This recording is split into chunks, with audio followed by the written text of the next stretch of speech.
Hello beautiful souls, I trust you're all doing super well today. I'm Alice, welcome to my YouTube channel, or welcome back to my YouTube channel. As it is the very beginning of the year, I thought this is as good a time as any to talk about goal setting. Goal setting is an art form. I have been consciously goal setting for a good number of years now, and I've made lots of mistakes, which has meant that my goal has not become fulfilled, which has left me with this really desolate feeling that I've failed, that I can't do it, the goal beat me. No one wants to feel failure, right? It's one of the worst feelings. So I want to share with you my mistakes and the remedies that I have discovered so that you can set some goals for yourself for the year, for the month, for the week, whatever it is that you want to achieve, and you can achieve your goals. So the first mistake I made was I wasn't setting myself a small achievable goal.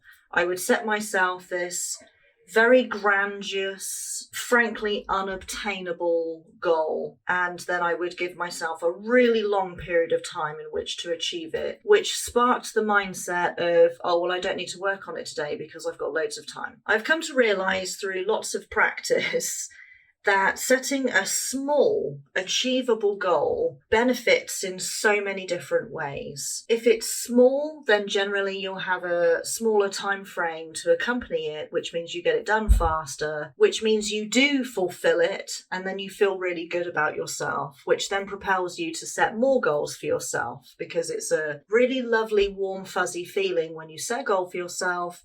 You obtain it, you achieve it, and you do get this very deep sense of achievement. I think something important to note is that once we become adults and we leave school, we no longer have that sense of having a goal to achieve and then being praised for it and rewarded for it when we hit it. However, we exchange that for being in a working environment where we have deadlines, where if we don't hit that deadline, we get punished for it. In school, it's if you get this thing done, you get a gold star, you get a commendation. But in the working environment, there are negative consequences to you not achieving this thing. The whole goal setting mentality gets flipped on its head. And, it's stressful enough being an adult.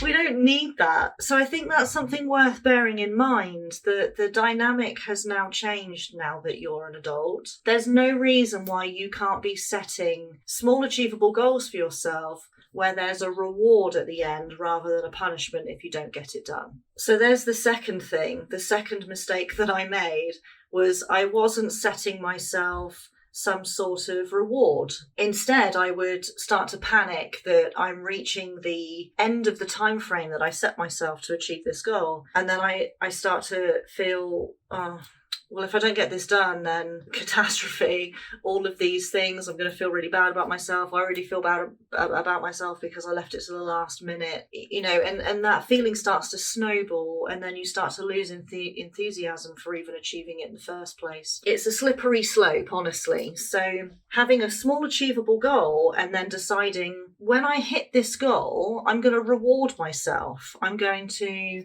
buy that game that I've wanted. I'm going to go to that place I've always wanted to go. I'm going to get myself some new clothes. I'm going to treat myself to an ice cream or a cupcake or whatever it is that's going to motivate you, so that when you get to the end of that goal, you reward yourself. And what you're doing there is you're brain training yourself. Oh, so when I set a goal for myself and I achieve it, then I get rewarded. I want to do more of this. It makes it a fun exercise rather than the one that we're perhaps used to in the working world, where we get punished if we don't hit our goals. I found that the key to setting a small achievable goal is to look at the greater picture. It was very easy to say, I want to set myself the goal for something entirely different to what I'm currently doing in my life. So let's use the example of losing weight.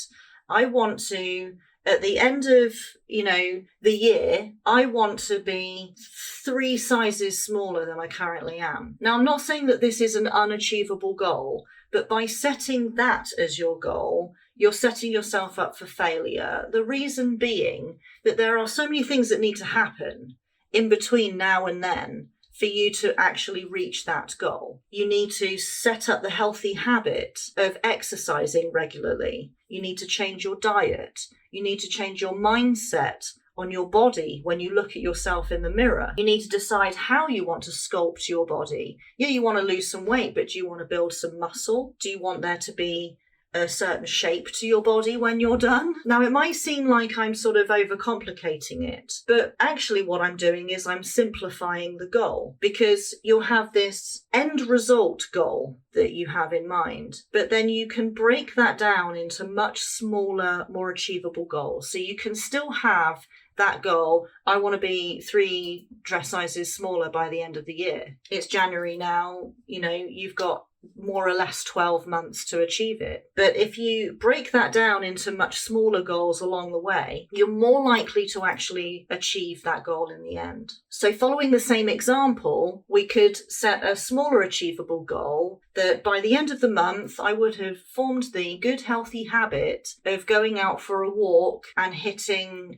X amount of steps every day. And once you get to the end of the month and you've formed that habit, then you can start looking at another small achievable goal that gets you towards your larger goal. Your next goal could then be diet.